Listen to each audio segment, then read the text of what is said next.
guys, OPLXX here from Driveby and welcome back to a new video. I don't know why I'm so energetic. It's probably because I haven't recorded in like 6 months. So anyway, today there is a new part on Jinx, the ST3. And that is a Turbosmart, dual port, fluttery blow-off valve. So basically I'm just going to show you a few clips of what it sounds like, pros, cons of it, and so you can decide if you want to get one.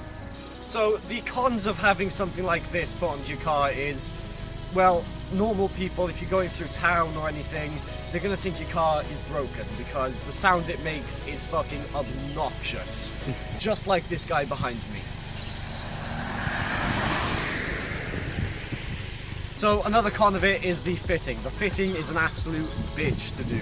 I had to go to a garage and get a lift to do it and stuff because I couldn't fucking do it. I had the car fucking jacked up and I still couldn't manage to do it.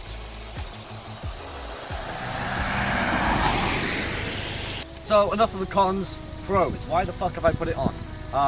I love the sound of it. If you absolutely love the sound of your turbo fluttering or the blow off after you've fucking given it some good beans, this is the toy for you.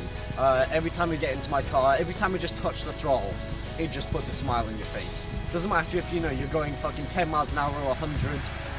Fuck me right now. So yeah, every time we get into the car, every time I touch the throttle, it just puts a smile on your face. Whether you're going 10 miles an hour or 100 miles an hour. The blow-off sound is amazing and I just smile every time. So if this is something you want your car to sound like, I'd say go for it.